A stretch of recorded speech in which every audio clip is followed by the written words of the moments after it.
How you guys doing? Um, so, I am awar. I'm going to show you the setup that I use every day to stream. Well, almost every day. So I stream, once again, because you've heard me say it in stream, but I want to say it again on here so that you guys are aware. I stream Sunday through Thursday, 9 o'clock to 12 o'clock, alright? 12 in the morning. So if you guys would like to check me out after this video, I would really appreciate it. If not, then so be it. Hopefully you enjoy the video. You know, that's all that really matters, is that you enjoy the video at this point. So here is my setup. This is my current setup. So I have the dual monitors set up. You'll see this nifty toy that I have here. This is my Cisco 2960G switch. Basically, I have this set up because I wanted to have a 1000 megabit per second connection on my LAN to transfer videos and pictures and things like that at higher speeds to my Western Digital cloud drive. Now, I hate saying cloud. I think that cloud is a term that people that are a little ignorant when it comes to technology. I think that's the word that seems to best fit for them. So that's what they call it. But really, all it is just a hard drive that's connected to the to my LAN. It works kind of like a NAS, network attached storage, and on top of that, there is a external hard drive. That's what's blinking up there. That's connected to my Western Digital NAS drive, if you will. And basically, the actual drive, the main drive, that is 3 terabytes, and the other one is only like 300 gigs. It's just there for a little extra storage. Next to that, I have my Verizon router. That has 1000 megabit per second copper connections on the back, RJ45 connectors on the back. And actually, I recently upgraded this. I upgraded that after I had upgraded upgraded to my Cisco 2960G.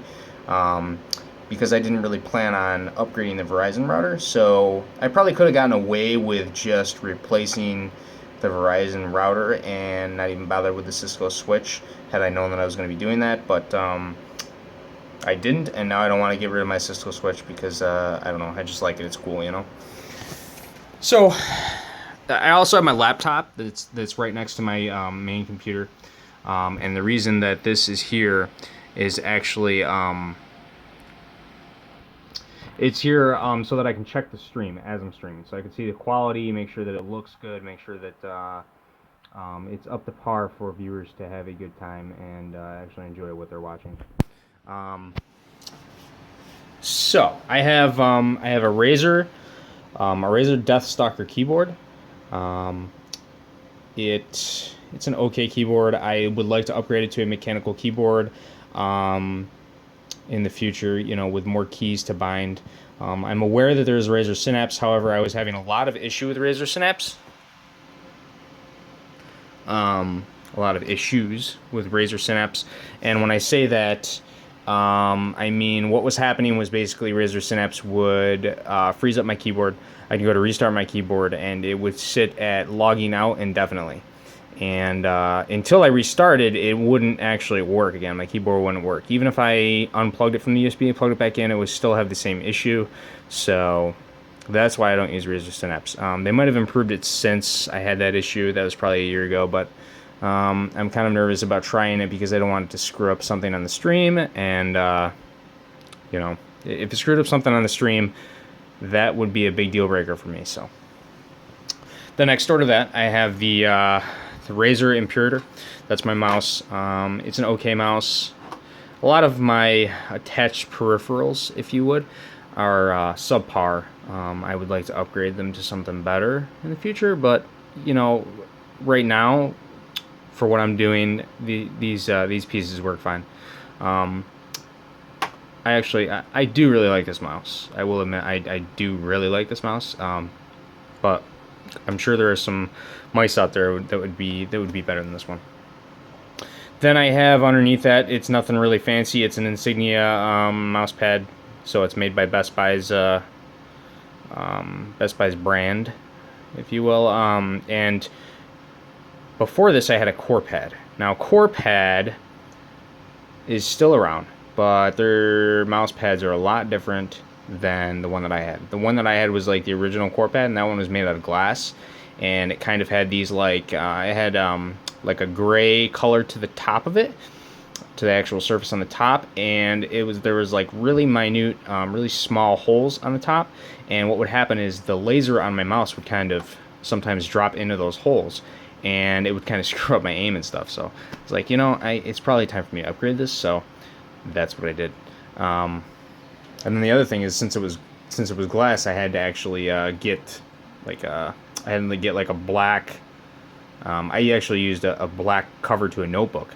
I slid that underneath, because otherwise the laser for this would basically just go right through the mouse pad, and it wouldn't see the mouse pad at all. It wouldn't know it was moving, when I would move the mouse. So sounds like my baby is crying out there. So I'll try to make this quick. So this down here is the juice to my setup. That's my computer. So I'm gonna go under here. I'm gonna turn on this light for you so that you can see what's actually going on. That's better, right? Okay, so this case is a Antec case. I don't remember the exact model number, but my wife bought it for me probably 3-4 years ago, something like that. And I've changed out the internal components a number of times, but I don't want to get rid of this case because I love this case. This case, actually, everything basically comes apart on it. It's brilliant. Everything comes apart. It's made for LAN, so you can transfer it to a LAN using these handles. And go up and down. You can easily transfer it, to a car, and then from the car to the actual building you're having the LAN in easily. Just lift it up and stuff. It's got USB 3.0 on the front, 2 fans on the front, two big fans on the front.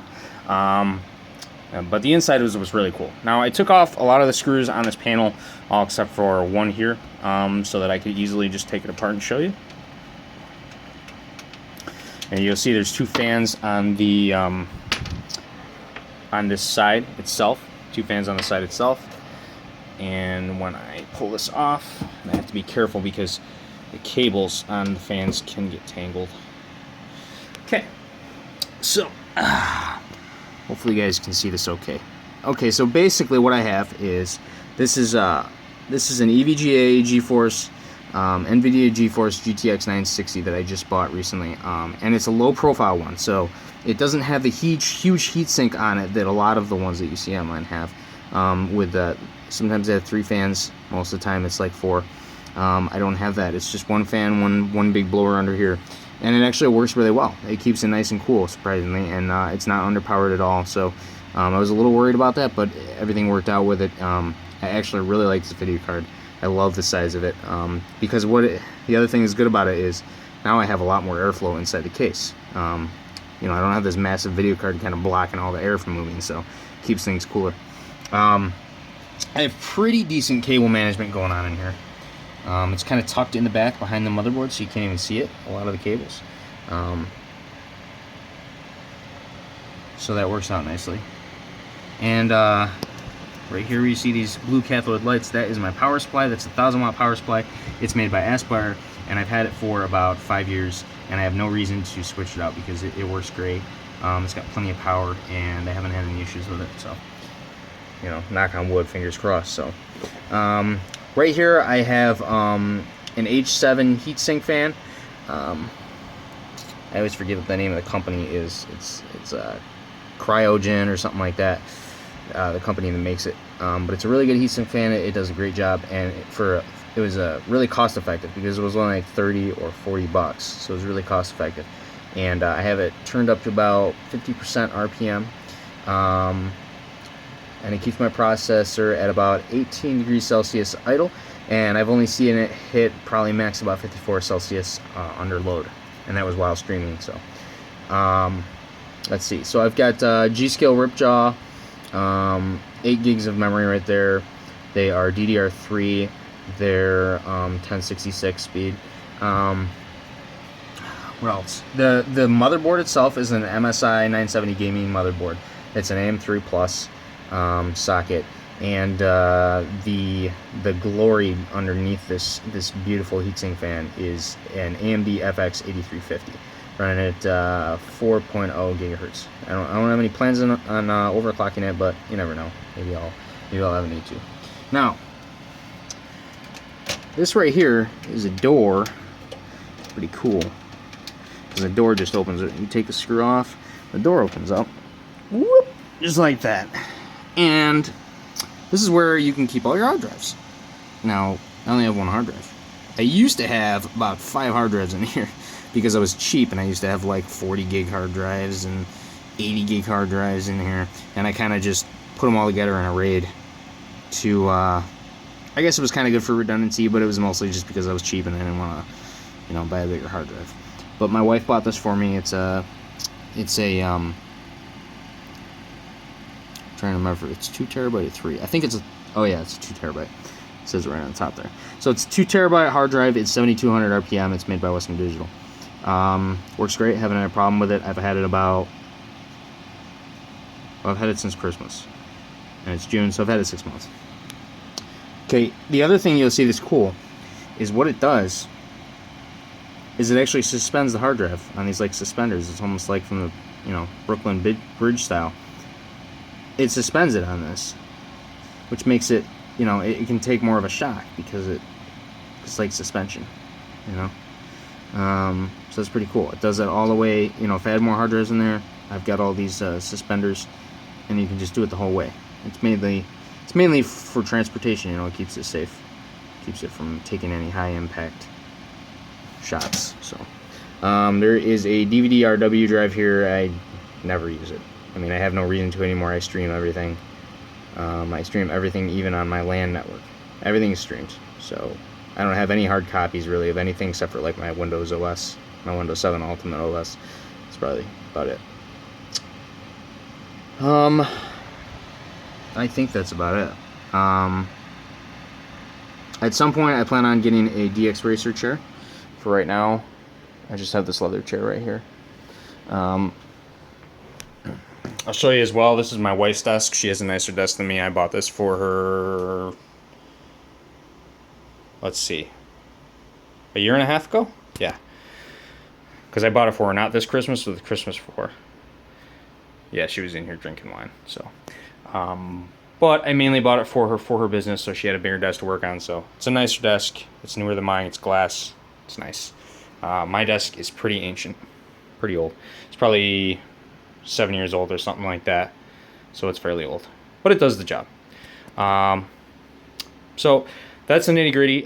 If you guys have any questions, please feel free to ask me on the bottom of this video, and I will make sure that I get back to you and explain anything that you guys might like to have explained. So just a little look again. So that's my brilliant setup. Oh, by the way, my headset is a Logitech G230. Not really happy with the mic quality. The sound quality is pretty great. Mic quality, not so happy with. But I'll deal with it until I get a standalone mic. So, all right. I appreciate you guys checking me out. Again, I stream from Sunday to Thursday, 9 o'clock to 12 o'clock a.m. And if you would like, you can follow me on Twitter and Instagram. Both places, my name is awar 1117. It's the same thing as my Twitch name. So feel free to follow me on Twitch or check me out on Twitch again when I stream.